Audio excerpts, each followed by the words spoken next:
Alright guys, I am back. So, today I'm gonna be live reacting to the seventh son of the Owl House. As you can see right here, I think it's another red flag on the loose. But I haven't reacted to it yet. It's 1 hour long, so I decided to react in live. Just to get a lot of the attention. Don't forget about that.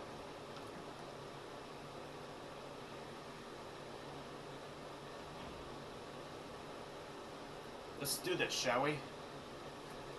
Let's do this. Okay. Amity Blight, do you want to go out with me? Man, shut your Hello all. On this channel, we've covered Loyalty Among Worlds, a fanfiction based on Amphibia, and The Owl and the Frog, a fanfiction combining both Amphibia and the Owl House. And now, it's time to complete the other side of the equation.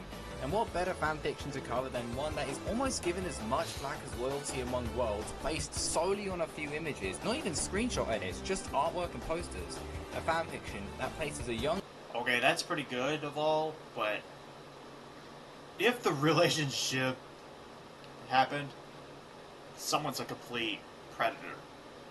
Like Ethan Davis, Joey Nigro, and ADP. And don't forget Unknown Imposter, because he literally groomed one of my fans.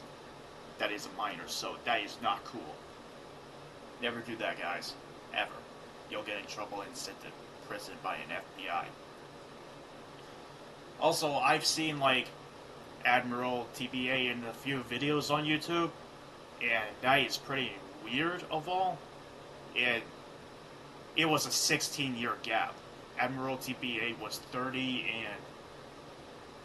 and Anne from Amphibia was like 13, 14. So it's a 16, 17-year gap. It's fucked. Superpowered orphan witch and sends them to the Boiling Isles alongside Luke. Today, we will be reviewing The Seventh Son by Cowboy Alchemist. So let's get to it. Before we get started, here are some things to keep in mind. Firstly, I'll only be covering the first season in this video, as not only that's what I do usually, but also because season 2 isn't even finished as of writing, with only 2 chapters having been completed. Secondly, there isn't that much artwork having been illustrated to depict the events of a scene, so I'll just use the good old reliable character renders and use any artwork I can find alongside said renders. Thirdly, this fanfiction was written, or at least planned, prior to Amity Blight being revealed as a lesbian by Dana Terrace, the show's creator, in a Reddit Ask Me Anything thread. Hence why this exists. So as to why Cowboy Alchemist didn't retcon it, or at least change it, is hello, a bit Angel. unknown, How you doing? Whatever. Fourth, and this goes without saying, I recommend that you have watched The Owl House previously prior to watching this video, and I'll also be leaving a link to the fanfiction.net page. Wait, let me read it first. One season per video. 2 character stills would be used to depict the events of a scene. 3, this fic was written prior to Amity's sexuality being confirmed. 4, it was highly advised that you have watched the Owl House prior to watch this video. Fic will be linked down below. Wow. Well, I am so lucky I didn't watch The Owl House. But I know that these 2 characters are lesbians, so yeah. With this fanfiction so you can check it out for yourselves. Finally, donate to my Ko-Fi or Patreon link down below to gain early access to videos, exclusive Discord perks, and more. Without further sorry ado, buddy, I don't have any money. Sorry buddy. The story begins with our main character, 13-year-old Booker Bridges, being scolded by the nun at his orphanage for having started a fight with another person over his Good Witch Azura book. Despite Booker insisting that he did not start the fight, the nun told him that he should have just kept the book in his room. After some more arguing with the nun asking her herself why Father Dean bothers with him, Booker sulks in his bed and looks at the photo tucked away in his Azura book. Jesus Christ. That photo being of himself and his family taken 7 years prior, and that on his 7th birthday, just 1 day later, a house fire would take the lives of all but one in the family, that person being Booker himself, and that the next day would not only be his 14th birthday, but the 7th anniversary of that fire. Cut to the next day, and we have Booker arriving at school and being greeted by Luce Nocida, who is stated to be his, quote, Is that blonde guy, like, literally up, adult age? Then except being like 13, 14. I'm pretty sure this guy is something. This shit is about to get odd, guys. Oh, secret crush. I mean, what happened to show don't tell? Who hands him a cupcake with a candle in it to celebrate his birthday? Luce notices Booker looking slightly beat up and asks if he's okay, to which Booker brushes it off. But Luce sees that Booker isn't really okay, to which Booker explains that the person whom he fought poked fun at his late parents and claimed that they were, quote, burning in hell, which really set Booker off, and he began beating him up. Luce comforted him and told him just to laugh it up like she does. The topic then turns to the upcoming presentation, with the two confident that they'll ace it, only for us to cut to the next scene with the two in the principal's office. The principal scolds the two for using live snakes in their presentation, with Camila and Father Dean, the head of the orphanage, present. The principal also states that whilst the school is more than willing to accept orphans, that this incident was just the last straw for this quote, little run. Calling him that just made Booker extra pissed, and even lashed out at the principal. Christ, everyone's so fucking pissed, not even the third scene yet. Father Dean tries to reassure the principal, but the principal groaned and begged him to do something before he broke down in tears. Fast forward later, we have Camila about to send Luce to summer camp, though here we also have Dean about to send Luce to the same summer camp. One time I was trying to believe I'm going to summer camp after I graduate elementary school, but I got sent to summer school instead, even though I did not fail. Yeah, this is fucked up, guys. Camp. From here... Wait, what's under there? From I'm Better user? Wait, what is under there? What are you talking about? It follows pretty much the same as the first episode of The Owl House, with Luce and Booker following Albert, who took the Good Witch Azura book. Wait. You meant the video, or... I'm just confused, chat. Sorry, I am really confused. Is it a video or my room?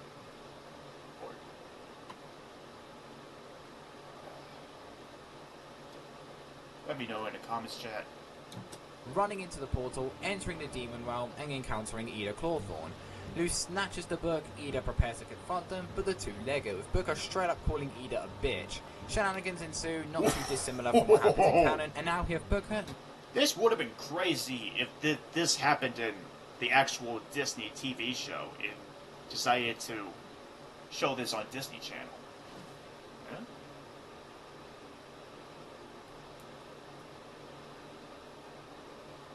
Yeah?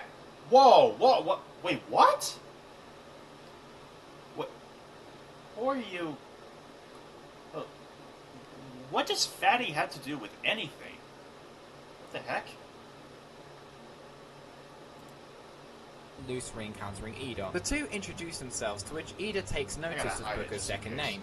Ida calls Booker Little, which really sets him off, and then the authorities arrive. Booker goes up to one of them, and not only sucker punches them in the eye, but literally throws himself over their shoulder and hits them in the back, or I don't know, this is written weirdly. Oh wait, no, he literally threw a guard over his shoulder, like, damn! Like, throwing a teenager or adult human over his shoulder, sure, that's not exactly unheard of for 14-year-olds, I've seen it happen, but yeah, that is one strong 14-year-old, even makes Luce blush. Anyway, like in canon, Ida fights off against him, and she, alongside Booker and Luce, dips. A similar conversation happens between Luce and Ida whilst on Albert, much like canon, except of course with Booker. Speaking of, Ida pieces together that Booker is the seventh son, killing any and all potential suspense or investigation that Ida or even the reader would have. Even at Booker's dad being name dropped too, like, come on, this just screams wasted potential. Like, we were robbed, I'm telling you. What's next? Ida might as well just go and say, oh, I have this curse that'll make me turn into a monster if I don't drink this elixir every once in a while. Upon arrival to the Owl House, the exact same shit as canon happens, just with Booker saying stuff, so you're not exactly missing much. Luce and Booker are introduced to King, both are briefed by Ida as to what they should do for her in exchange for being able to return home. Fast forward to later, now the group are at the Conformatorium. Luce and Booker break out all the prisoners, Warden Wrath comes to punish them, but he's distracted by nearly killing Tiny Nose, like, Jesus Christ. And they arrive at the contraband room. However, as the group approached the light, a glowing glyph began to form on Booker's hand. Ooh. And when Booker pulled away, the glyph disappeared. He put his hand in the light again and it reappeared, much to Ida's amazement. Booker pulls out a sword and, much like in canon, the crown in question turns out to be a Burger Queen crown, or Burger King, Queen, since what? these are parodies of real products are needed in fanfiction. Booker lashes out at Ida for nearly getting them killed and threatens her. Why didn't Lou step in to try and defend her or at least defuse the situation? I don't know. Ida tells the two that she only really has king and that us weirdos have to stick together, you get that line. Warden Wrath arrives, decapitates Ida, which freaks out the doer, but she's fine, and asks Ida out. What? Though Warden does reveal the name of Booker's Since sword, when Dragon's Bite. did her head Same shit as came canon off? happens before Booker then decides to help out with his sword. Luz tries using fireworks, but they fail as Warden Wrath slices them in half.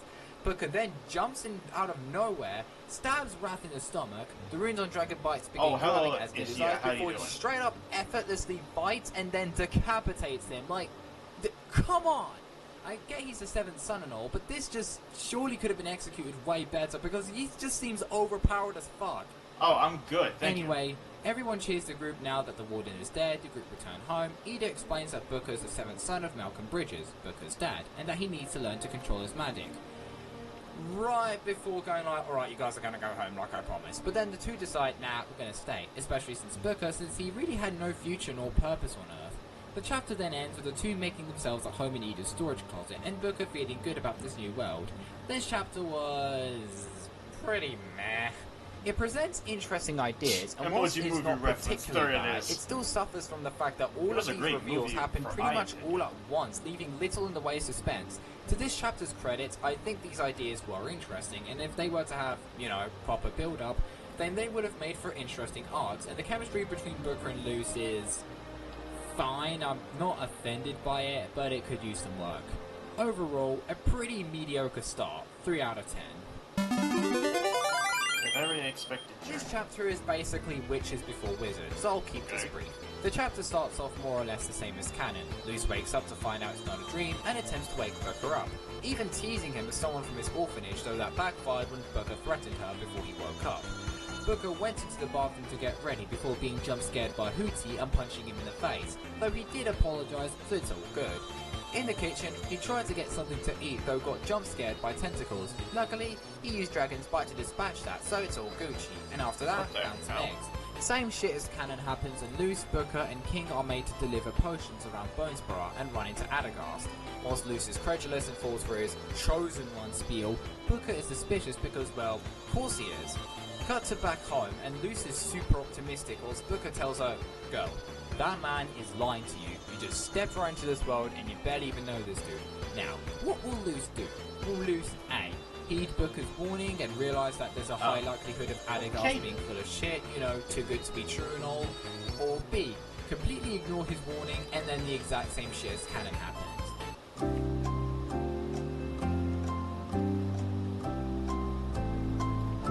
Wait.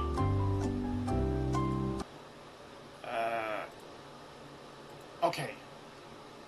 Actually listen to Booker since he's her friend, having known him for years, and those listen to him when he tells her it's a scam. B, before his warnings completely fall for it gets scammed anyway. Alrighty then. Weird. What the f... sorry, Chad. Pressed the wrong button. Surprise, surprise, he picked option B, and it plays almost exactly the same as canon. It's just that Booker uses his sword to kill Adagast, and he falls into a ditch instead of Ida eating him. Alright, one like There's in not this even a live unique stream. ending, it's just Thanks. the same but Luz blushing at Booker. God damn, this chapter was boring. Literally nothing has changed from canon. The dialogue that is original is fine, I don't hate it, but that doesn't really save the chapter from getting Comic 3 getting out of 10. roasted by this YouTuber. Okay, oh, what? Crap. I didn't expect it to Luz read blushing at Booker. God damn, this chapter was boring. Literally nothing has changed from canon. The dialogue that is original is fine, I don't hate it, but that doesn't really save the chapter from getting a 3 out of 10. Of abominations and witches? Okay then. This is just I was a teenage abomination, and it begins more or less the same as it is in canon. Ida takes Luce, Booker, and King to scavenge junk from a dead beach slug. Luce decides to wander off, despite Booker's warnings. The two hear a voice and discover Willow I don't know how old the guy who made this. Starts mocking her. Let me in the notes, chat. Booker, I believe that is an adult stands up for Willow and promptly tells Amity off. Upset! Actually, no, he just does and just sits there with Luce watching because reasons. Willow then gets pissed and summons a bunch of vines, like in Canon, two of which target Luce and Booker. Booker manages to get rid of one aiming at Luce with Dragon's Bite, but he himself gets caught. The screams of both Booker and Luce grab Willow's attention. Booker gets into a fighting stance, but Willow manages to calm down and apologise, with Luce coming over to defuse the situation. Same shit as Canon follows though. Note that Willow refers to Luce and Booker as having round ears despite, and Luce deciding on sneaking into Hexo via pretending to be Abomination despite Booker's protest. What fucking name is that? Chapter then proceeds pretty much the same as Canon. You're not really missing much. Cut to them at school, with Gus having given Booker a spare cowl. The teacher then catches Booker and asks what he's doing here. Booker claims that he's part of the up-and-coming weapons track as an excuse. I thought they meant to his surprise, it actually worked, with the teacher relieved that they're opening a magical arms track, and sit next to Amity. When Amity asks why she never heard of that track, Booker replies that it's because it's a new track, with quote, "New one would know about it." New one? Seriously? Don't you mean no one? Like, have you guys ever heard of proofreading? Seriously, get a beta reader to look at the typos and stuff. You'll avoid this shit. Same shit as Canon happens, just with Booker being, Booker. After the whole cafeteria thing, Booker runs into the toilet and encounters a teacher who interrogates him about the supposed new track. However, as it turns out, that teacher was none other than Principal Bump. And as it turns out, it was Amity who told Bump about Booker, typo included. Bump notes how Booker looks sort of familiar and mentions he's related to Malcolm Bridges. Man, if only this shit was revealed later, then I'd actually give a shit. Same old as Canon, it's just that Bump has Booker being carried via levitation and that Dragon Bite was being carried under his armpit. And hey, also Leon, this is referred to as Booker's crush. Again. Same old shenanigans happens in Canon, it's just that Booker uses Dragon's Bite against the Abominations and crushes Amity's badge. Chapter ends exactly the same as Canon, no surprises here. This chapter was presenting some interesting ideas, and Booker coming up with an excuse was funny, and I did find the fight scene at the end was pretty nice. It still doesn't make the chapter any less that boring, and it doesn't save it from a 3 out of 10. The monster It's the intruder. Let's get this over with. The start of the chapter goes exactly the same as Canon. Seriously, not much differences here. Boiling rain, all that. It's just that Luce is referred to as Booker's crush twice. Like, man, we get it! Anyway, Ida reveals that Booker's father, Malcolm, performs magic. I didn't know this coming is putting that cringe. Ida recording him having said that magic is a quote, trinity of mind, body, and spirit. Same story as Canon. There's almost nothing for me to say if you watch the episode. You've already seen this. There is, however, a flashback to when Booker first met Luce 7 years ago. Luce was just playing with her Azura doll, only for a group of bullies to come I didn't see that photo. tearing her Azura figure. I was too distracted with the chat. Or the Booker then investigates and asks what's wrong. Luce explains what the group did before Booker comes over to confront said group. When the leader made fun of Booker's parents, Booker then proceeded to beat the shit out of them like Jesus Christ, but honestly, good one for standing up for a stranger. Same shit as Canon happens, except instead of King, Groove, and Luce, it's Booker who investigates what's going on because, of course he does. They find out that the creature is Ida, her elixir is revealed to be keeping the curse at bay, and Luce learns how to perform magic via drawing the light glyph, after pausing the video on her phone. Meanwhile, Booker performs magic via picturing the light glyph in his hand, remembering about magic being a quote, trinity of mind, body, and spirit, and boom! He has a light glyph. From then on, it proceeds the same as Canon. They even use a pen to distract and lure Ida, the light glyph to knock her out, and using the elixir to turn her back. At the end of the chapter, it is revealed that Malcolm tried everything to cure Ida, and unfortunately, nothing worked, and it only served to push Malcolm and Ida apart. It's also revealed that Booker is a descendant of Ida Clawthorne. Wow, only if that was revealed much, much later. This chapter was pretty lame, given that it's literally just copying Canon but just replacing Luce and King with Booker. I did like the flashback to how Booker and Luce met. I thought that was pretty sweet, and the ending about Ida being related to Booker would have been interesting had it been revealed much later. Overall, this chapter Can gets someone reveal his real life age, please? Wait, Rebel without the convention, COVID? and it proceeds pretty much the same as Canon, though we do get told that Malcolm never joined a coven, so let's skip to the part where Amity, after having re-encountered Luce and Booker, is challenged by Luce to a witch's duel so that Luce can prove that she's an actual witch. Oh, I'm sorry, did I say Luce? I meant Booker challenges Amity to a witch's duel because Of course he does. Once Ida introduces Liv to Booker and Luz, we are told that Liv not only had a crush on Malcolm, but she was also jealous of Ida. Oh great, we had a love triangle, that's just brilliant, isn't it? Cut to the Witcher's duel itself, and everyone belittles Booker, which only serves to infuriate him, especially a comment that refers to him as a bean sprout, given that Booker is insecure about his height. After asking Ida if he has a chance to win against Amity, to which she says she has no real answer, Luz pulls Booker into a hug before kissing him on the before wishing Booker good luck. The duel begins and Amity summons a massive abomination that almost crushed Booker, but he managed to get out of the way and slice his hand with Dragon's Bite, surprising both Amity and Booker given how thick the abomination slime is in this instance. Booker then remembered that Ida said Dragon's Bite is made of anti-magic metal, meaning that it can repel magic. Oh, that's not overpowered at all. Oh no. During the fight, Booker concentrates and the runes light up on the sword, summoning an orb of light and distracting the abomination. Some more fighting later and a piece of abomination goo knocks the sword off Booker's hand, but no biggie, he can just pull it back. Whilst arguing, King accidentally tripped over a scarf and fell into the arena, landing between the two. Amity taunts Booker by lifting King via his collar despite his and Booker's demands to put him down. Then Amity summons a large abomination that crushes Booker. Oh dear! Oh no! Booker has seemingly been defeated! But what's this? A bright light begins to form under the abomination, and to the shock of everyone, Booker goes fucking Super Saiyan! What? Look, this is only the 5th chapter, man! In terms of appearance, Super Booker, if I'm going to call him that, his glowing eyes and lines spread across his body. Amity grabs him by the hoodie and demands to know what is going on, only for Booker to summon an energy blast that knocks her, Luz, Ida, Lilith and King back. He clapped his hands and summoned several light orbs that form a magical whirlwind that begins to destroy the stadium. It's getting weirder. Okay, where have I seen this before? Ida then explains that Booker lost control of his powers, noting that this was a trait shared by Malcolm, but this is apparently on another scale. Amity attempts to summon another abomination, only for Booker to summon a larger version of Dragon's Bite and effortlessly slice through it. Lilith attempts to get the guards to try and stop Booker, but their attacks had no effect on his light shield.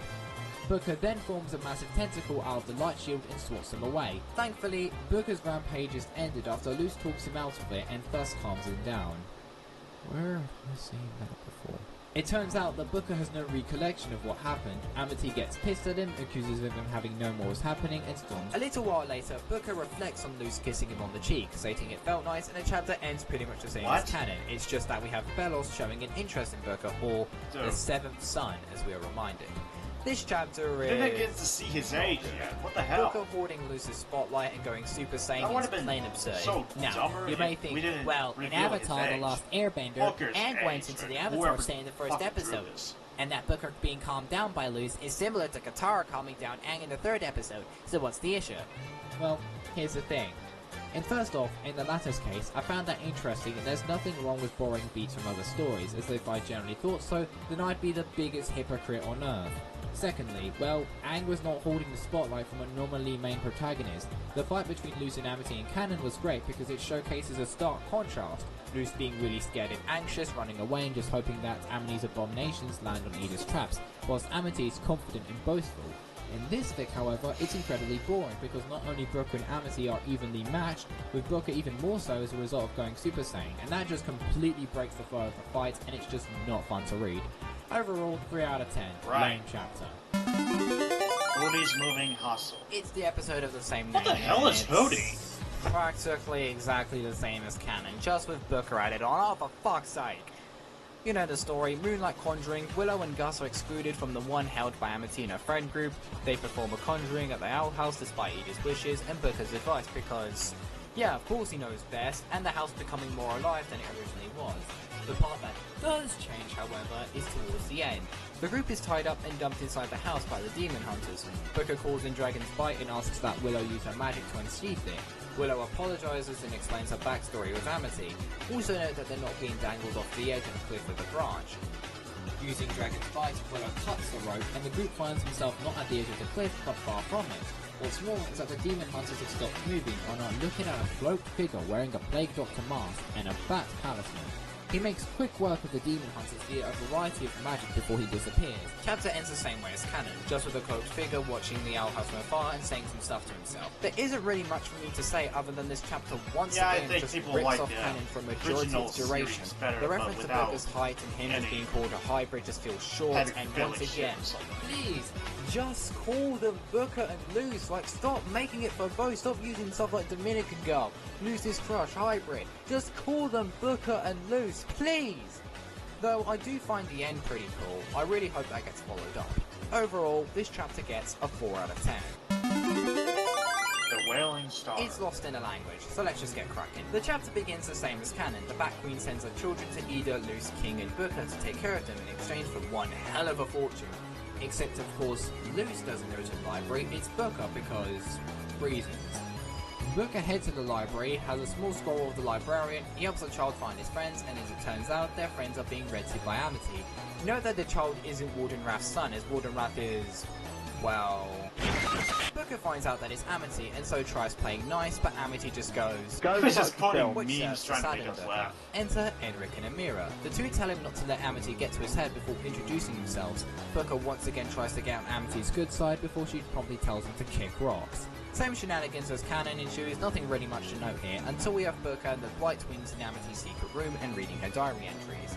Amity comes in, scolds Booker, and gives him pretty much the same speech he gave to losing canon and just calls Booker a bully. The twins just shrug this off and even laugh. This just serves to anger Booker, so much so that his eyes glow and even sucker punches Amira and Edric in the face and nose respectively. Booker gives them a reason you suck speech about how they're nothing like Booker's late siblings. All without saying as little as they may not have been perfect, like... What? Anyway, same shit as canon, Booker and Amity team up to defeat Otabin. Amity's given the Azura book she's been missing and apologizes to Booker. A little while later, Booker goes home and the chapter ends with him looking at a photo of his late brother, Luke, and feeling sad about it. This chapter was not great. Whilst I think Booker telling off Edric and Amira was deserved and perhaps the only thing this chapter really has going for it above the canon episode, I do think it could have been executed a little bit better, but I find it nice. The rest of the chapter is pretty boring, just the same shit as canon with Booker instead of Luz and not really much changing. Overall, a boring chapter that gets a 4 out of 10. Return to Hexside. This chapter is based off the episode Something Ventured, Something Framed. Same flow as canon. Gus just wants to impress the Human Appreciation Society at Hexside, and to keep his spot and despite Bartholomew, he lies to Booker and Luz about being unbanned from Hexside, whilst Ida prepares to unroll them. The chapter is pretty much the same as canon, you're not missing much, if anything. In order to enroll, Ida has to clean up her mess and vandalism from when she was in Hexside. During one instance, she walks in on Scar and Bo. They do their magic thing and they... What the fuck? Yeah, I'm sorry. Why the fuck was this included? Like... Wait. That appeared something unexpected. Scar and Bo. They do their magic thing and they... Skara gasped. Oh, she did the same. Summon a ball of fire that turned into a larger snowball? She then hugged her friend, who hugged her back. Wow, friendship is the real magic. It really isn't, but this is. Bo smirked seductively and grabbed Skara's face. Pucker up, wait, what the hell? I knew it! I knew this is a red flag. I fucking knew it. The two started making out. What? Falling off their seat? Y'all can see the red flags from here, bro. Ida's side, they're just as bad as Luz and Booker. They loved it here, she said, smirking. And those two making out definitely reminded the owl lady of herself and Mom. She then turned back to Principal Bump. Alright, what's next? Bumpkins? Principal Bump grind and helped up the plunger, causing Edda to groan while still smiling. Yo, what the fuck? The pucker up thing.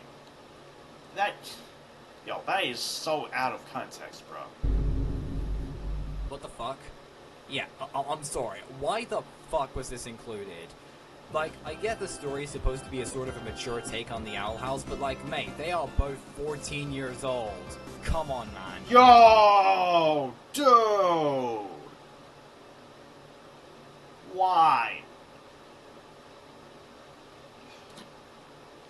I freaking called it. I freaking called it. I knew it. I knew the pedo just made this godforsaken comic. Anyway, cut to Booker, Luz, and Gus at detention, and they prepare to break their way out. Booker uses shadow clones pretty much, even nap-shading it being a Naruto reference. Amity is also present in this episode because... reasons.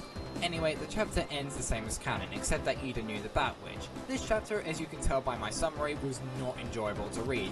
It's pretty much exactly the same as episodes, with pretty much zero changes, and thus, it's really freaking boring. The dialogue and chemistry between the characters was pretty cool, and probably the only highlight of this chapter, as is the characterization. And that scene of Bo and Scar is just one big fat fucking ick. Like, yeah, sure, include two 14-year-olds making out, that's surely gonna sit well with a lot of people. This just downgrades an otherwise 3 out of 10 chapter to a 2 out of 10. Just no. The crowd, wizard? I have a bad feeling this is gonna get weirder for the rest of the streaming guys. Chapters, we finally get an original chapter. Seriously. This one takes place during Escape of the Palestine, but don't worry, it's original. Though the chapter starts off basically like canon, so let's cut to when the group are back at the Owl House. After Lou sets off to watch the game with Gus and Willow, so attempts to anyway, Booker asks Ida if she knew anything about a quote, a wizard that wears a crow mask, needing Ida to reveal that she's known as the Crow Wizard, quote unquote. She goes on to elaborate that not much is really known about him other than he practices wild magic, targets Cub Scout patrols, and potentially starting a rebel group, the latter being rumors though. Also Booker's nickname being... Wade? I'm sorry. How can you not fucking catch this during any proofread? Like, come on. Some preparation in dealing with Ida's curse later, and now Booker and King arrive at where the Crow Wizard was last spotted, being the cliff in Chapter 6. Booker feels uneasy, feeling like both he and King are being watched, and to make matters worse, a patrol of Emperor's Coven scouts showed up and asked what Booker and King were doing there. Booker claims that he and King were just going for a stroll, and that excuse actually works, only for the Emperor's scout to go... Say, hold up, wait a minute. Something ain't right. Classic! Classic! With that, Booker uses a light spell to blind him temporarily before he and King make a run for it. Booker creates a bunch of shadow clones of himself and King that go off in separate directions. Only one Coven scout, being my man Steve, goes after the real Booker and King. Steve shoots a fireball that manages to knock King off Booker, and now Steve is celebrating that he's going to get promoted whilst calling all the other Coven scouts. Just before any fighting commenced, however, someone came in and kicked Steve in the head and knocked him into a tree. First thinking that it's the Crow Wizard, Booker then notices the person's hood has... bunny ears. Oh my god, Velvet Scarlatina, is that you? A fight ensues involving glyphs. One scout attempts to sneak up on them, but Booker takes care of that. The person asks if this really is Booker Bridges, to which Booker is surprised. It turns out pretty much everyone at Hexside knows who he is, especially after going Super Saiyan at the convention. Booker, surprised, then asks if he knows any... Speaking of which, I can't believe whoever made this comic have ripped off the Super Saiyan. That is so... What a copycat, bro. About the Crow Wizard. The mage then threatens Booker with his staff, asking how he knows about the Crow Wizard. Booker explains that he's likely someone important to him, only to be cut off by someone else. That person being none other than the Crow Wizard himself. King called him Father, which... is that supposed to be a reference to something? Anyway, Booker pulls out a photo from his pocket, that of his late family, and presents it to the Crow Wizard. Afterwards, the Crow Wizard took off his massive... What? His massive what? Come on, what do you take off? Your shirt, your boots, your face, your skull? Come on. Anyway, he reveals that he's none other than York Bridges, Booker's uncle, albeit as York Gearmind, and the bunny-eared person was named Roswell Bridges. Holy shit, he's a faunus. Asking Booker to see if his brother Malcolm was there. Well, Booker tells him bad news, and York does not take it that well, asking as to how. Booker explains the house fire before Roswell tells him that they have to get going as more scouts are probably going to turn up. After Steve calls Lilith that Booker is here alongside the Crow Wizard, we cut to the group arriving at a supposed hideout, alongside a obligatory joke about Booker's height. Yeah, that's definitely not getting old. The hideout actually was hidden as it required a spell circle to enter. It resembles an old Roman temple. Claus, one of the individuals guarding the place, asks for a password, and that password is just password.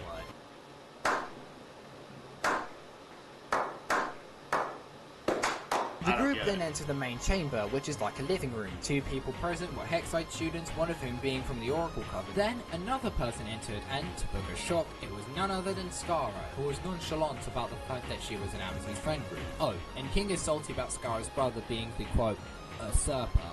After that, we are then introduced to Sarah, who, after scolding York for bringing Roswell on the mission, is shocked to see Booker here, as well as, well, you know by now. Everyone is amazed, given that Malcolm and the others fled to Earth. This would have been so much more impactful if it weren't just, lore dumped all of it right away from the word go, but I digress. Skara introduces Booker as the kid who nearly destroyed the convention. Hey, if you guys are new here, please subscribe. After Booker explains everything. Some more chatter, it's revealed that the Bridges family are apparently the most noble and powerful family in the Boiling Isles, and people love them for their more progressive and liberal ideas, compared to Baelos' more conservative ideas.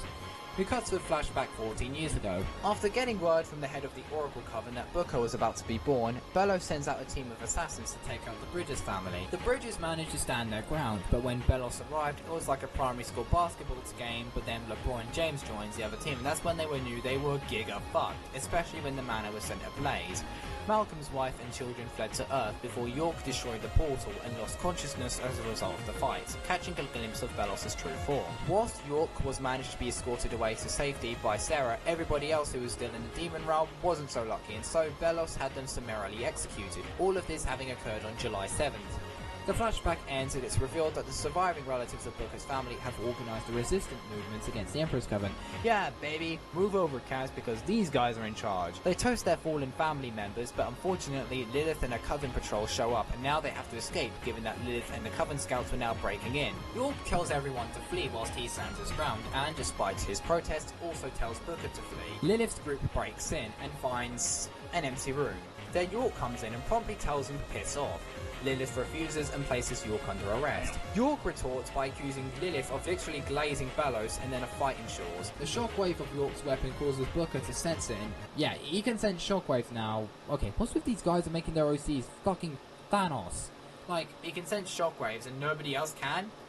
Anyhow, Booker says that he needs to help York because he's the 7th son after all, and thus can stop Lilith. Alice argues against it, stating that not only he just has a fraction of his full magic, but he can't control it either. Booker attempts to run off anyway, but Alice puts him in a levitation spell. She is convinced, however, when we then cut to the fight between York and Lilith, with Lilith using fire magic and York using electricity magic, and then... oh my god, what is this dialogue? Like, bro... Well, hold it.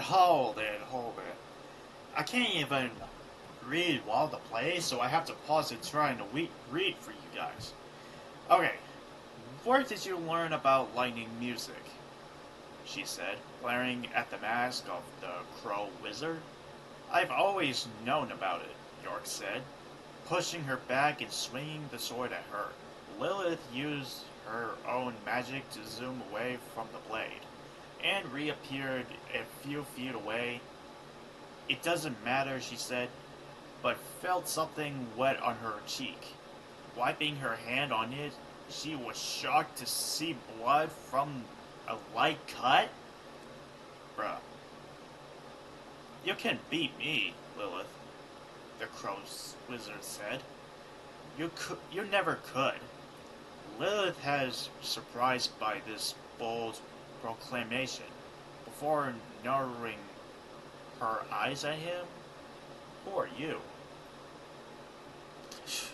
Bruh. You really don't know? I'm hurt.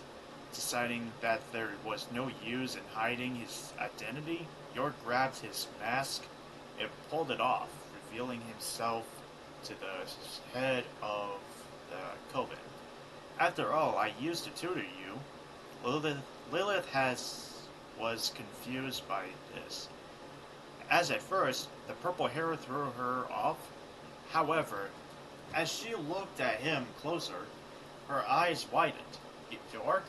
You're alive? She said. unable to believe what she was seeing. Yes, but I can't say the same for my family. No thanks to the Emperor, York said with a bitter look on his face. Lilith stared at him in shock before shaking her head and trying to retain a stoic scroll? Skull? What? I'm sorry about your family, but anyone that opposed the Emperor must be destroyed. You, of all people, should know this. What I know is that my brothers are dead. York snapped, strapping his mask to this belt. You were friends with us. You had feelings for Mom. Yet, here you are, a dog for a Triant. I can't believe someone stole those two names from One Piece. Seriously, that's stealing, bruh. Come on. York also revealed that he tutored Lilith, much to Lilith's shock. He asks how Ida would think of Lilith joining the Emperor's Coven. Just as it seems Lilith was about to deliver the finishing blow to York, Booker and King come in clutch, with Booker using Dragon's Bite. During the fight, Lilith tells him that they'd understand if they knew what she were doing. Oh boy, does this mean they'd at least let Lilith explain her reasons for trying to capture Ida and Booker, namely to help Ida be cured, and that they could potentially find another way, and that also ensures Booker's safety, or at the very least show that Lilith doesn't have any intentions? No. Anyway, the fight results in the entire temple collapsing, forcing everybody to flee. Lilith tries pursuing them, but then the tunnel collapses, cutting her off. The group arrive back at the Owl House, albeit at night. Booker asks if York is going to be alright, to which York replies that he planned for this moment, and then his father will be proud of him. During a hug, York regrets not telling Booker about Yor Saberslayer's prophecy, but he's not strong enough and that he's not ready. After York departs, Luce is happy to see Booker and King, but Ida scolds him for having ran off and been gone for so long. Booker then explains what has happened and Ida feels a lot more sympathetic. Luce comforts Booker and... What? Please, cowboy... I thought there was a typo here, but I guess it got edited out before I could screenshot it. My message still stands through, though. Buddy, Jesus Christ. Boy Alchemist, I beg of you, Proofread your writing! Anyway, Luce holds Booker's hand and it's described as feeling And the chapter ends much like in canon, with Ida... Sorry. Give me a sec.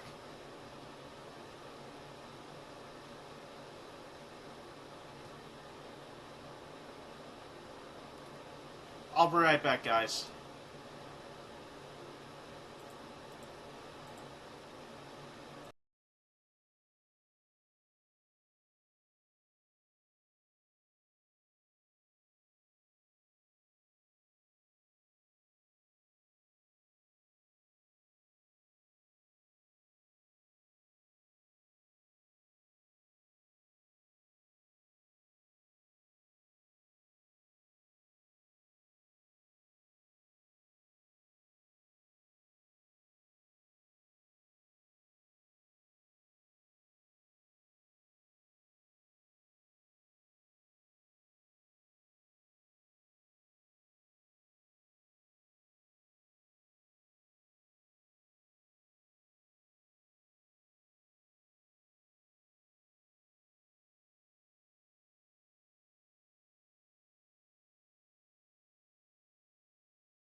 Alright, I'm back.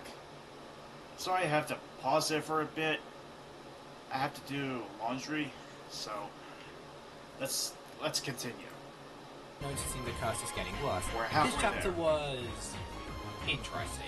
It had all the ingredients for a great chapter, and it was executed decently. It was a good conclusion to the Crow Wizard mini arc, if you call it that, and I think the whole hideout area is cool.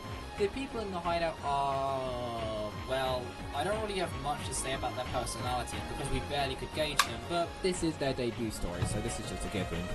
The dialogue here is hit or miss. York and Booker's chemistry thus far is really good, and their dialogue is nice to read. The fight between York and Lilith, on the other hand, it's really clunky. It's not Loyalty Among Worlds 1.0 back. Oh! That's Admiral TMA, or whatever his name is. Let's just say Admiral from now on. That's Admiral with a relationship in the Flash. Yeah, I kind of said that earlier, so... it is fucked. And weird at the same time. I can't believe he did that. Glad I didn't watch his fucking videos. Bad, but it's still just really awkward to read. Lilith telling them that she's doing this for her sister is a missed opportunity.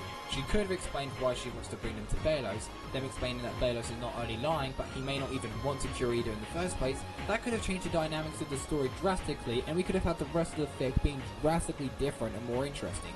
But that's neither here nor there. The pacing is okay, some parts could have been slower, a little faster, and the typos are just getting really annoying. Had a lot of stuff not been revealed early on in the story, I would have probably found this chapter a lot more interesting. Overall, this decent chapter gets a 6 out of 10. At the knee of It's magic. adventure in the elements. Also just want to point out that once upon swap and boy. sex and sensitivity Second half was is gonna skipped. be Honestly, crazy. good call, because these episodes were... Chapter begins pretty much the same as canon, and it just goes pretty much exactly the same. Luce and Booker ready to enter that Hex too. side, they just need to actually showcase they can do magic, so they get put men in for and the track. dogs. Ida says they'll cheat to magic, so let's just skip to the part where they're on the knee of the Isles. Ida reminisces of when she and Malcolm took down a group of bandits, and thus we cut to a flashback of when Ida and Malcolm were kids. They lured in a group of bandits via pretending to be a married couple. The bandits thought they struck gold, given they recognized Malcolm as the Bridges, though Ida and Malcolm... Can you set to us how old that Booker kid is? I definitely thinking that he's in like the 20s in real life. And Luz is a minor. male and female clothes respectively due to a rock, paper, Spit it scissors the game. fuck out! Then come the revealing. Yeah, it's implied they get boarded off screen. The group arrive at their destination with Booker calling it gorgeous, while Luz says not as gorgeous as you are. For fuck's sake. Okay, can we just talk about the Booker x Luz ship real quick? Okay, I'm not against shipping Booker with Luz, as one, OCX canon is base as hell, and two, Luz is bisexual. But holy crap was this ship executed poorly. It's established Booker has a crush on Booker in chapter 1. Okay, cool. But in the next chapter, Luz starts crushing on him? I'm sorry, but this has to be some of the worst pacing I've seen from any relationship ever. Even Loyalty Among Worlds 1.0 had better pacing in this regard. For comparison with canon, Amity begins crushing on Luz around the first day, though it becomes obvious around enchanting Grom fights. Luz's crush, meanwhile, begins around escaping expulsion. Amity kisses Luz on the cheek at the end of Through the Looking Glass Ruins, and the next time Luz sees Amity, they finally confess and knocking on Hui's door, before we finally have their first kiss on clouds on the horizon. Throughout the series, we can see their relationship grow and develop from enemies to becoming friends to becoming partners, and them sharing their first kiss feels like the culmination of their entire relationship arc, and it is the best way to end a character arc / subplot in fiction. It feels natural, it's smooth, and it keeps the audience or readers, depending on the medium, engaged and waiting for the moment of truth. On the contrary, having crushes be established early just makes it really boring in case of will they, won't they? The relationship doesn't grow and evolve, and instead basically nothing happens aside from the awkward flirt or two until much later. For as much as I trashed on Loyalty Among Worlds during my review, it at least managed to get Daryl and Anne's relationship. Sorry, I'm gonna have to pause this. Have faith. Loyalty Among Worlds. Buddy. We have another petal on the loose. At matter after all. Much as I trashed on loyalty among worlds during my review, it at least managed to get Daryl and Anne's relationship progression sort of right, with Daryl falling for Anne first, then Anne. Though it does drag on shortly thereafter until... you know... Same shit as canon happens. Yeah, this relationship that Daryl made makes one of people want to fucking blow his fucking heads out. Or blow their fucking brains out. Just to get away from cringe. At least I make content better than one of these freaks. Ida makes him do weird shit by tasting snow, then tasting moss, and now sniffing rocks. Roswell comes and is introduced by Booker before he advises Booker and Luce against learning dangerous spells and remarks how Ida's method is similar to Alice's method. He talks about magic being, quote, "Magic is a gift from the island. It surrounds us in every shape and form. And that is the reason they use spell circles, because it's the nature of the world. The island gives us magic, and that by casting spells, we return magic to the island." Okay, this dialogue sounds... familiar. Anyway, cut to Luce having stolen Amity's training wand, and as a result, Booker gives Luce shit for it. Ida comes in to question Luce, with Booker telling Luce to tell Ida what happened. Canon shenanigans happen, just with Booker using Dragon's Bite to try and fend off the Slither Beast, with Roswell coming in to help, though Booker does get injured. The Slither Beast abducts twins, Booker and Ida, before Luce, Amity and Roswell give chase, but fail. Roswell and Amity ask Luce to stay put despite Luce's protest. Amity puts Luce in a cage, she learns a new glyph, come on, you've seen the episode. Luce then runs off to save Ida and the twins alongside helping Booker, Amity and Roswell. The group fight the Slither Beast, Ida and the twins are rescued, Roswell introduces himself to Ida, Booker considers a secret club for him, Luce and Amity. Some stuff later and the chapter ends the same as canon, just with Booker being spooked by fire. This chapter was painfully... a majority of it was just taken from canon. The dialogue was clunky and overall just was not fun to read. Though I did like Roswell's inclusion, that was pretty neat, and he's honestly one of my favourite characters from the stick thus far. I do hope we get to see more of him, but unfortunately, he does not save this chapter from getting a 4 out of 10. This chapter is just the first day, which is actually my favourite episode of Season 1. Let's get this over with. Same radio as canon, just with Booker, so let's just get to the part where Luce and Booker are assigned to their covens. Luce is assigned to potions like in canon, whereas Booker is sent to the detention track due to the Emperor's coven sending out an inspector, and thus due to Booker's wanted status, the authorities would shut down the school. Bump reassures Booker that these are just provisional measures just for today. Cut to Booker being placed in a detentions coven, which sucks for him, but hey ho, he's got his cousins Jason and Felix, so it's all good. After being introduced to Viney, Gerbo, Boricus and Celine, the name given to this fella here, Booker asks what this place is before Viney jokes about being the last place he'll ever see. It backfires as Booker pulls out Dragon's Bite, so Viney goes, "Hey bro, it's just a prank bro." The group take him into the secret room with shortcuts, the back rooms, which leads Booker to make a joke about the actual back rooms. Felix explains they're all connected to each and every part of the school. I mean, you've already seen the episode, so you should know this by now. Amity rambles to herself about going to the same school as Luce and Booker. The group reveals why they're in detention, that being because they tried learning more than one track. Felix reveals that he has a crush on a mute girl before Booker asks if he can check how Luce is doing in the potions track. Jason points Booker to where the door is, and Booker checks to see Luce getting in trouble and being sent to detention before being dropped right in front of Booker. Bump then greets the inspector, and then we cut to the school auditorium, and then we see the inspector is actually Basilisk. The Basilisk then reveals her true form to Amity and demands to know where Booker is. Amity prepares to engage in a fight, but Bump takes the hit for her. Unfortunately, he could only tell Amity to flee and warn Booker before he goes unconscious. Meanwhile, Luce and Booker were pretty happy, just peeking into classrooms and learning any spell they desired. The happiness is cut short, however, when Felix runs in and warns him that something is attacking the school, and Booker concludes that whatever attacked Blandis must be attacking Hexide. Cut to Amity trying to warn Booker and Luce, but she is unfortunately unable to find them. She runs into Gus and Willow, the latter being surprised that she called Luce and Booker her friends. Amity asks that they try to help her and find the Basilisk, but it's cut short when the Basilisk arrives. Gus and Willow try to fight off, but they get their magic drained. Amity was next, but lucky for her, Booker steps in and stabs the creature in the eye with Dragon's Bites, and... okay, it's not written nice. In and stabs the creature in the eye with Dragon's Bites, and the monster howled in agony as Amity looked at in the astonishment. She then turned to see Luz running up to her. Amity, Luz yelled, kneeling down to Gus and picking him up. "We've got to go." "Wait, where did you..." Amity trailed off. as she looked behind Luz and saw Booker standing at what looked like a doorway that was open from inside the locker to another room. Booker. "Let's go, come on," Booker yelled before holding out his hand to the serpentine. He recalled the sword, pulling it out of the monster's eye and making it scream in pain again. Amity quickly grabbed Willow while Luz grabbed Gus, and they both ran for the door. Glowing in rage, the inspector looked at Booker with her one good eye. It was him, the seventh son. She licked her tongue on her face, tasting her own blood, before rushing at him.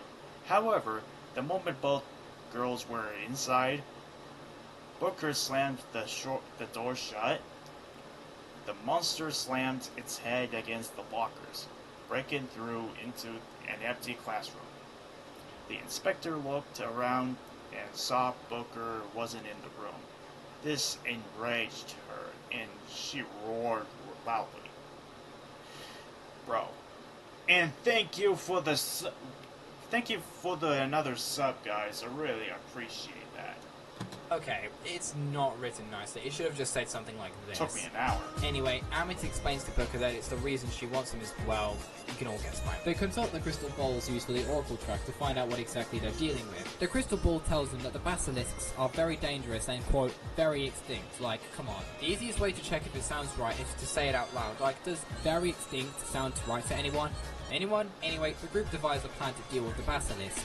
Luz and Amity are on board, whilst the rest of the detention track disagrees, citing the school rules and how they might be kicked out. Booker then tears into the group, saying how they should break the rules in order to save their friends, especially since they're already troublemakers. To fight the inspector, who reveals she killed the real one quite alright, finds chooses the group using combination of magic before Booker finishes off with Dragon's Bite. Bump then scolds them for mixing magic and plans to kick them out of school, but lucky for them, Book tears into Bump and questions his ethics and morals if rating and funding is all he cares about. Bump concedes and allows students to choose multiple tracks, and the chapter ends the same as canon. This chapter was, well, I have mixed thoughts. Whilst I do find the fight scene kinda cool, I do wish Luz did a little more and she was the one who actually did most of the planning. It just feels like Booker holding up the spotlight. I do like that Amity gets some action though. Dialogue still suffers similar issues of just being a tad clunky, grammatical errors here and there, and the writing is of dubious quality. Overall, this chapter does get a 5 out of 10. Understanding Willow. This chapter is based off the episode of the exact same name. So the last chapter was decent when it was based off the first day, so let's take a... It's exactly the first day, so let's take a... It's exactly the same. I'm not being facetious, the chapter is literally the fucking same. It's just that Booker getting spooked by fire because, you know, fire is a trigger to him. So let's just cut down to the end. Booker reveals to Edith that he feels guilty for having started a house fire that ultimately killed his family and thus breaks down in tears. Edith comforts Booker and that ends the chapter. The ending was neat, I guess, but the chapter is literally just canon, so there's nothing for me to say other than 2 out of 10. What a shame. Face my fears. Only 4 chapters left in Season 1, and this chapter is based on the enchanting Grom fight. Virtually nothing changes aside from the conversation about Booker's reoccurring nightmares, so let's skip to the Grom dance.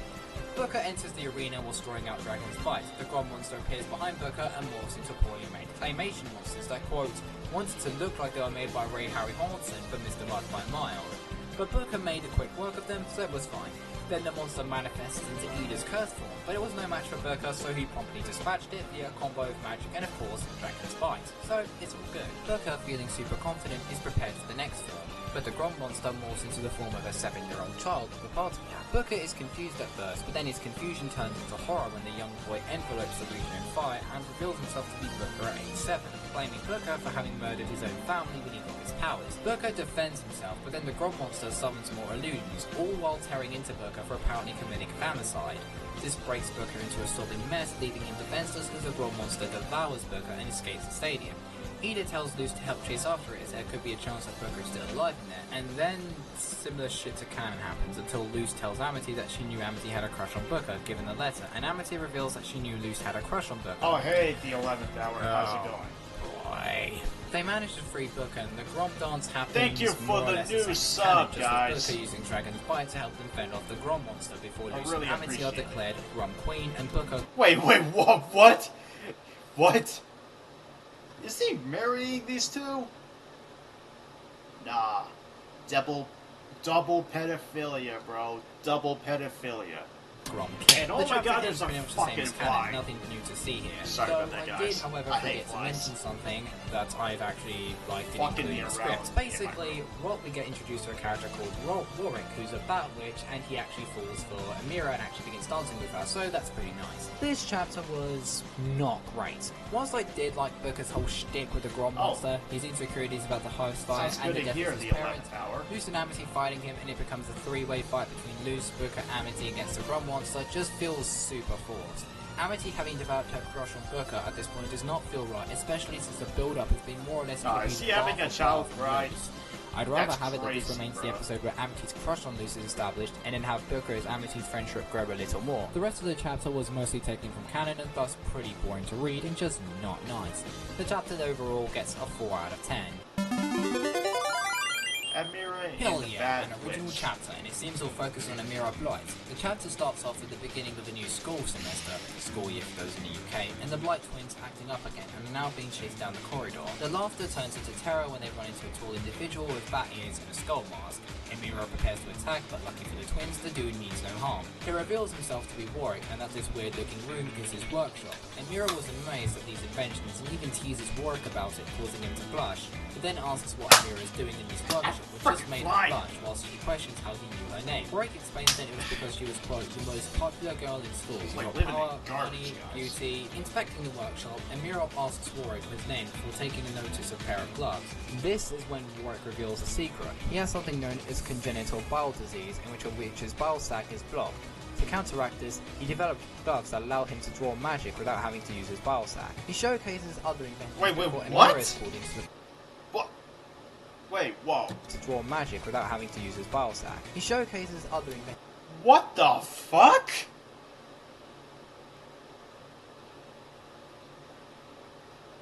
What the Yo! He did not say that, bro.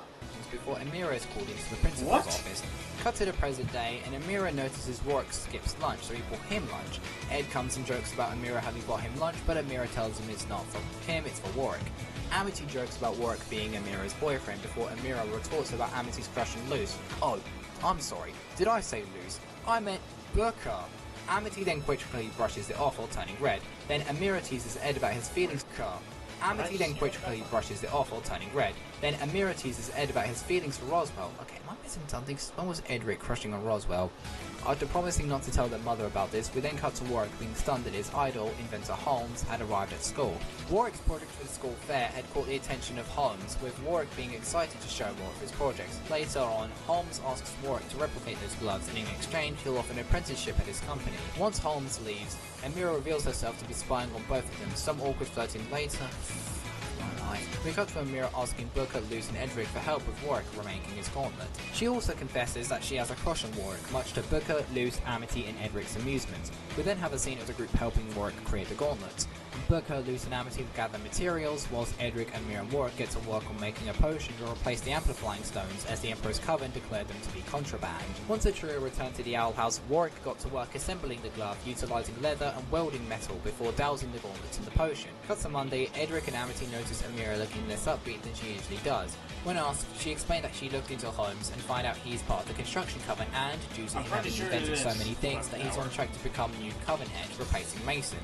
She adds on that in many ways, such as the way he spoke to Warwick, he reminds her of Odalia, her and her sibling's mother, how he acts like he's in control of everything, and how he uses people as means to an end. Amity asks if she thinks Warwick is being used by Holmes, but Amira is unsure. Their conversation is cut short, however, when a red object approaches the window of Warwick's workshop.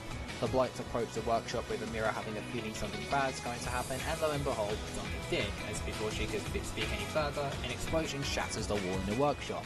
Teachers and students investigate and Amira finds an injured but conscious Warwick. After analysing the damage, seeing that it was only where the door was and that everything else was unscathed, Bump concludes that this was the result of foul play. Amira tells Bump that they saw a flying red carpet outside the window prior to the explosion. Bump then orders the school be closed for the day before telling the Blight, Booker and Luce that Warwick needs to lay low before Bump contacts his parents.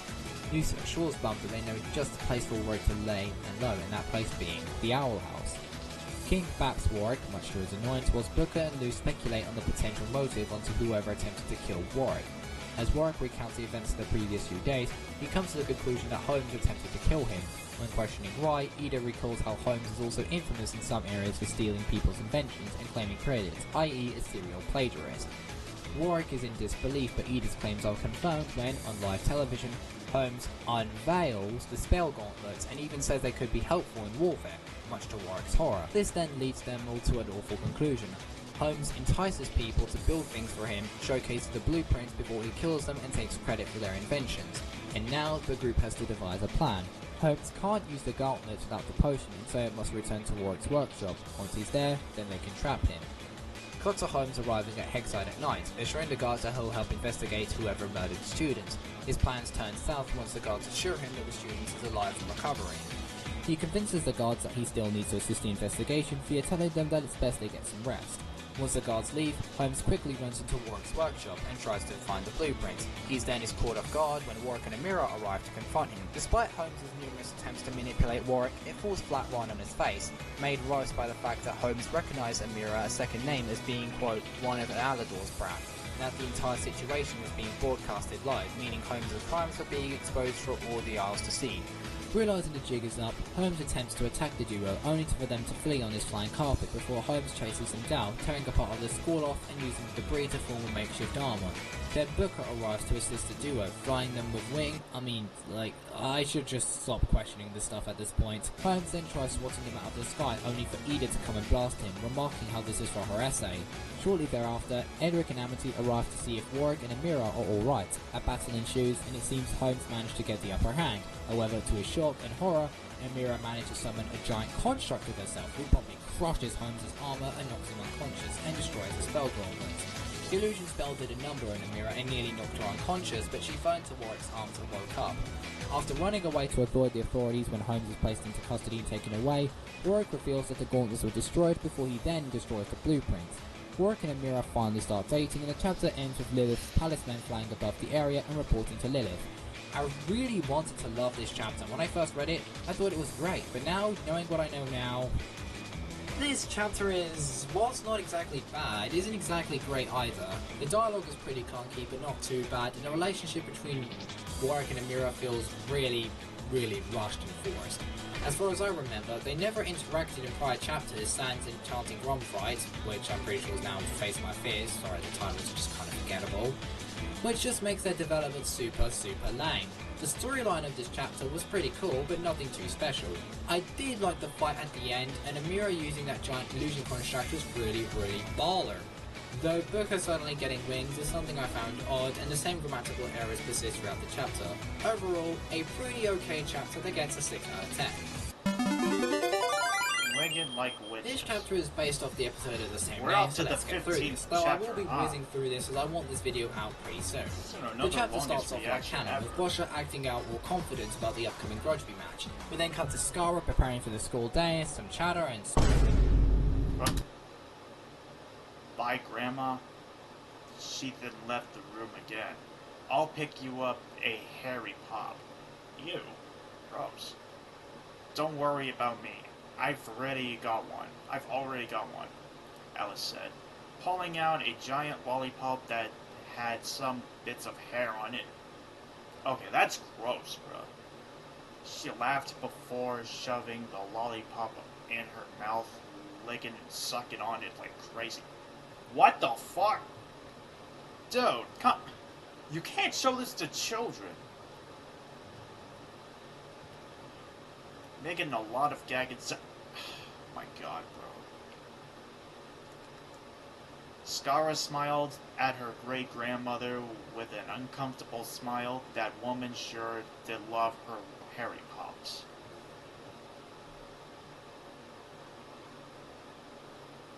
Who made this stuff? Who the fuck did? That is just gross, bruh. Gross. Ugh. Why? Why? What's with this story and putting suggestive and sexual references left and right? I get this is probably a Smiling Friends reference. I haven't really watched Smiling Friends, and it makes people uncomfortable. Though Cowboy Alchemist has said that this was intentional, but still, this... Right. And you can't even show this stuff in video, either, because they'll get terminated. Like, immediately, without any 3 strikes. Ugh, calm down, will ya? After her dad prepares to hunt down Pizza, we cut to Boscha arriving at school, and same old, nothing special here. Meanwhile, Luce, Ida, and Booker arrive. Booker is excited as it's their first Grudgeby season with crazy colours, fireworks, and cheerleaders, referring to... Some chatter later, we cut to a history class. Willow answers a question correctly and everyone applauds her for it. This moment of greatness didn't last too long as Boscha began to make fun of Willow, like in canon, but fear not.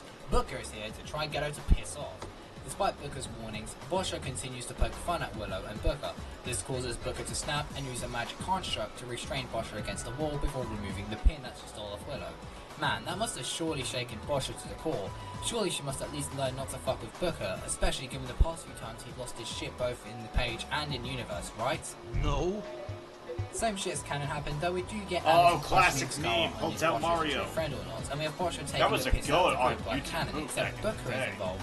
Booker then threatens Boscha, but Boscha blackmails him with the fact that she could just as easily hand him into the authorities, explaining why he doesn't retaliate against Boscha as hard as he did previously, and why Boscha still fucks with him. Okay, yeah, that is a good explanation. After Luce challenges Boscha to a Grudgeby game, the stuff as canon happens more or less the same. It's just that Booker questions Luce's decision alongside her and Amity blushing at Booker standing up to Boscha. Then Boscha triggers Booker's PTSD by summoning a fireball, causing him to flee from the scene before Luce and Amity comfort him upon finding him. Some more canon stuff happens, just with Booker getting annoyed at Luce, and it's a Grudgeby game, and like in canon, the team gets their asses handed to. Luce treating this like it's an Azura story causes Booker to flip his shit and go on a tirade about how much Luce is a fucking moron, deeply unserious, and it's been ever since she started talking to him. Is this really what you want to be starting to date, Luce? Booker then immediately realises his mistake, but it was too late as Luce runs off crying. Later, Amity finds Booker and hands him some water. She then confronts him and explains that while she understands his frustrations with Luce, those do not excuse his outburst and he must apologise to Luce and hold himself accountable for what he did. Instead, Amity's like, yeah, same lol. And then we have Amity just recalling when she was captain of the Banshees, except instead of Luce, it's Booker, and yes, they almost get it. After Booker notices the Banshees arriving and tells Amity, quote, he'll finish this, we cut to the school greenhouse where Gus, Willow and Luce are worried that Booker will be turned in given that it appears to be a guaranteed loss. Amity not only disagrees, but reveals to Luce that Booker has a crush on her, with Gus dropping the big reveal that he's crushing on them both. Ida demands to know why Lilith still sides with Berlos despite all that he has done and asks if he also has blood on her hands. Lilith admits it, but then Sarah and York Gearmind arrive, with Sarah adding that Lilith spared York's life. Cut to a flashback to where Lilith was present when the Bridges family house burned down. Despite the wreckage and dead bodies, Lilith had to keep her cool. Then Sarah comes out of the wreckage, holding her husband's body.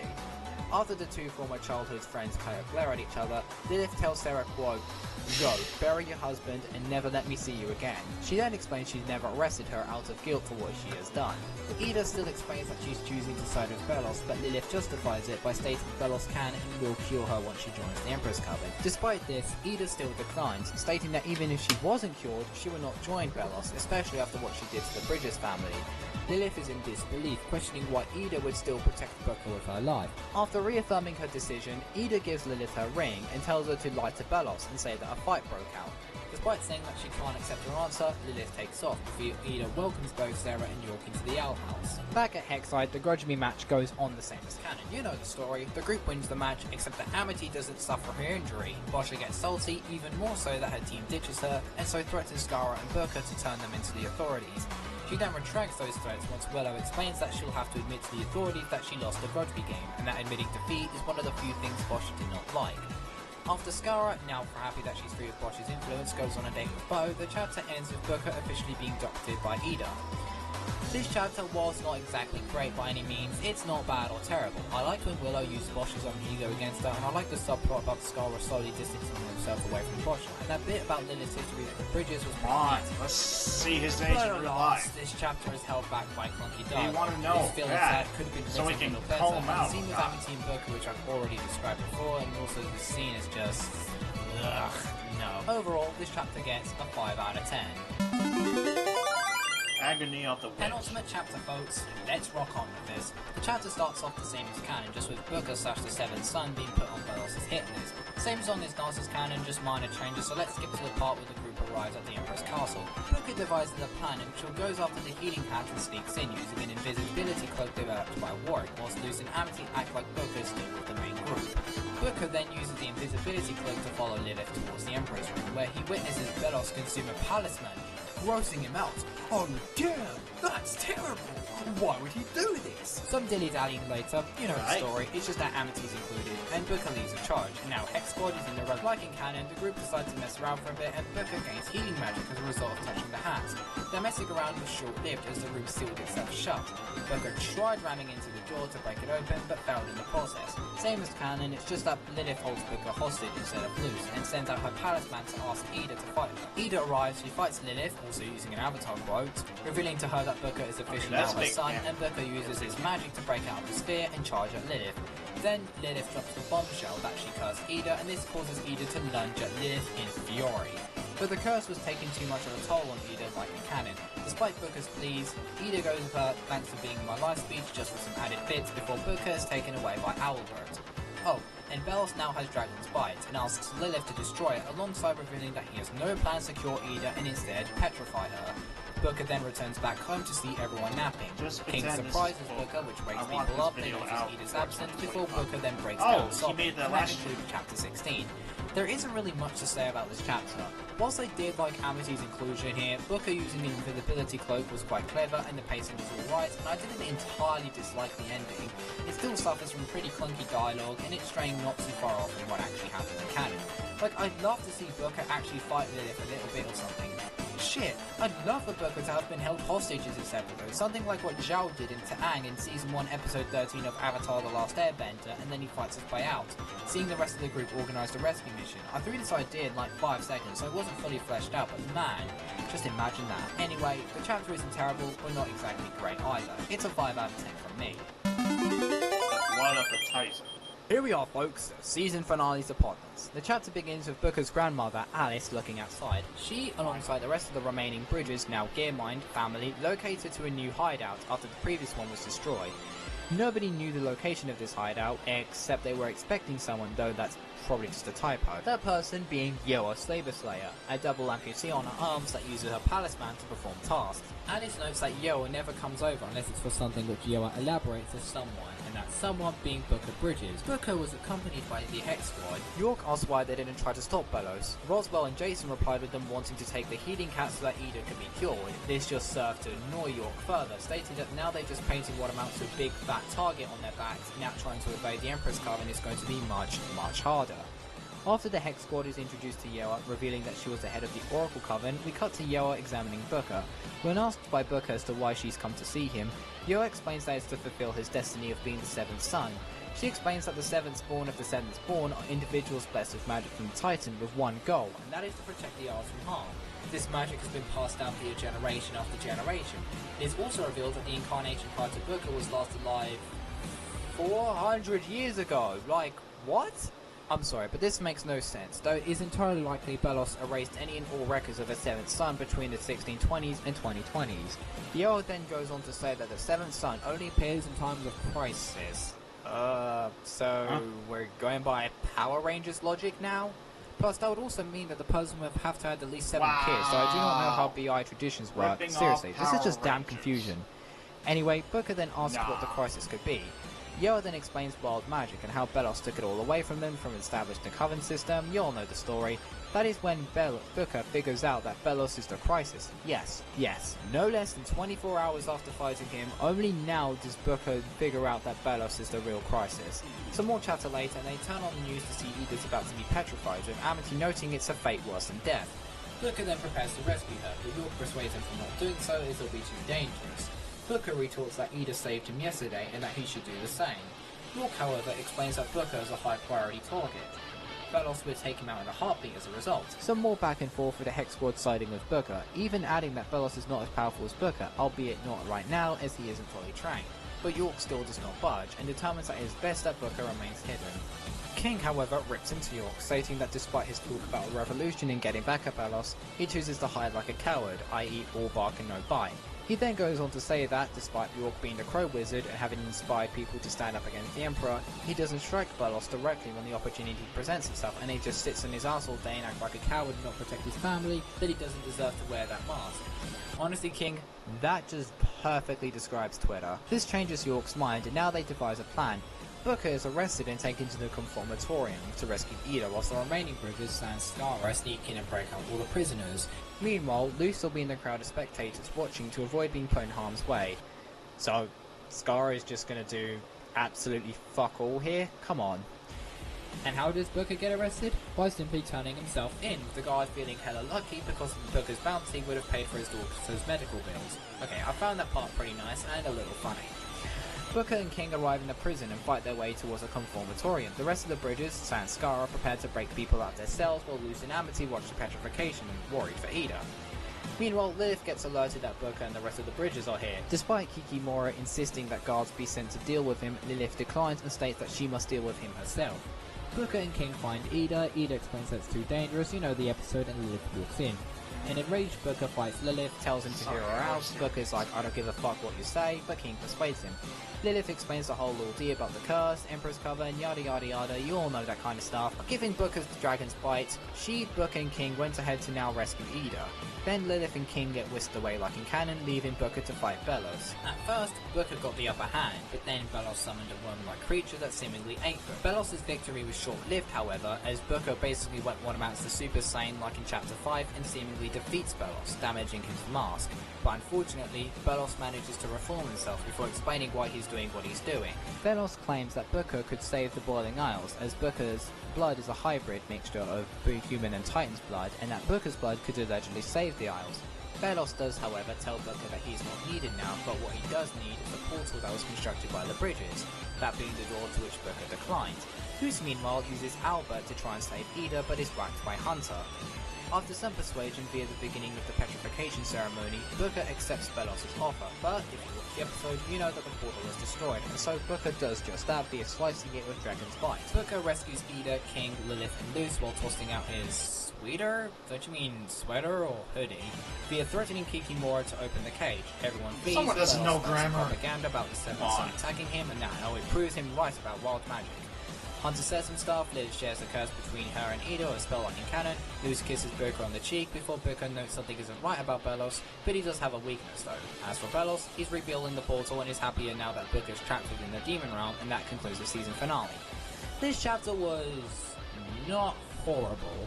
It wasn't bad, but it wasn't great. Whilst I did enjoy the fight between Booker and Belos and Booker and Lilith, and I did find other parts of the chapter nice, it's still held back by meh dialogue, Luce doing next to fuck all, Skara doing absolutely fuck all, pacing being a bit hard to follow, and what Yo and Belos said basically being really confusing. The cycle of the seven makes little sense, and I think something would make more sense if it was like, say, the Silver-Eyed Warriors from Ruby, or the Avatar cycle from Avatar, instead of just being like, you know, they only awaken when something bad happens, type deal. If the 400 years deal was to really be kept in, I'd prefer that it be the result of Belos deliberately erasing records until only a few remained, with the only people who know being Coven Heads and Belos himself. Overall, this chapter is not that bad, and it does end Season 1 on a high note of 7 out of 10. Final thoughts. In conclusion, I have mixed thoughts about the Seventh Son. First of all, characters. Sorry, Cowboy Alchemist, but I just did not like Booker Bridges for a majority of the season. He's hot-headed, swears like a sailor, and he's just super aggro, making him really unlikable. However, he does get better towards the end of Season 1, so I think he's fine enough, so we'll see how he goes in Season 2. And the height jokes get really old really fast. The rest of the Bridges family, however, they've been written decently enough. My favourite being Roswell. He's charming, he has nice chemistry with the rest of the cast, and I wish he appears more next season. Whilst we don't see much of Warwick outside of the 3 chapters we see him, he does have good potential, and in the chapters that he does appear in, he is pretty nice, so I hope that we see him a lot more next season. Warwick himself actually being an XP of Cowboy Alchemist Gravity Falls OC Patrick from his Gravity Falls fanfiction Weirder Things, which I may cover at a later date. The canon characters themselves behave more or less like they do in canon, just with some mischaracterization here and there, such as with Amity or Luz. The dialogue is clunky but not unbearably bad. The pacing could use some work, especially if the relationship development it is just plain atrocious. And narrative-wise, there are plot holes everywhere and things do not make much sense. Plus, a lot of what made the earlier chapters boring is that too much got revealed way too soon, ruining any suspense or intrigue the fanfiction may have had. Not to mention, a majority of it was just taken from canon, which makes it pretty boring if you are. However, this by no means makes the fanfiction bad or terrible, as it has plenty of its potential. There were a lot of parts that I actually found quite enjoyable. And as to if I recommend it, well, if you like OCX canon, you're going to like this fic a lot, maybe even love it. If you're a casual fanfic goer, then you may have more mixed thoughts on this fanfiction. You could love it, you could hate it. Who knows? And if you don't like OCX canon, then well, you're going to have a bad time. With that being said, this season earns a final score of 5 out of 10. Not bad, but not great. But this isn't the last of Cowboy Alchemist we'll be seeing on this channel, as he has other fanfictions I like to go over at a later date. A huge special thanks to my Ko-Fi supporters, Champion El Cid and Mariotron. Your support will forever be appreciated. Click that like button, hit that subscribe button, turn on notifications if you enjoyed this video, and I will see you all later. What? We didn't get to how old he is for making that shit? Nah. Dude, not cool, dude. I want to see how old he is. You gotta be shitting me, dude.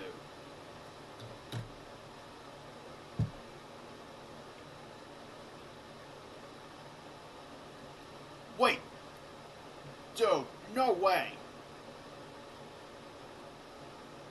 The same thing happened when he made himself shipping with Anne.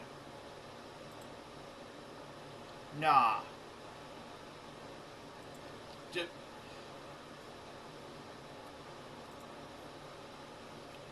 The same pedo who made this shit is literally him.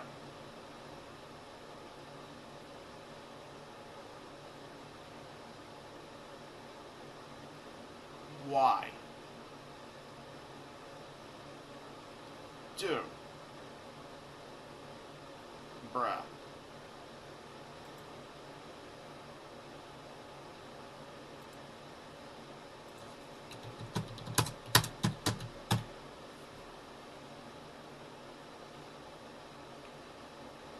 Nah. It appears that Admiral TB8, the pedophile, made this shit. After we've seen, like, of Daryl, so as Admiral TB8 himself, shipping Anne from Amphibia. Whoa. It's a good thing I revealed it, chat. Just to get you a heads up. Anyways, I think that's it for this stream. Comment, like, share, sub. Thank you guys for, like, 2 new subscribers. I really appreciate that. But all this comic is... yeah, man. It's cringe. Alright.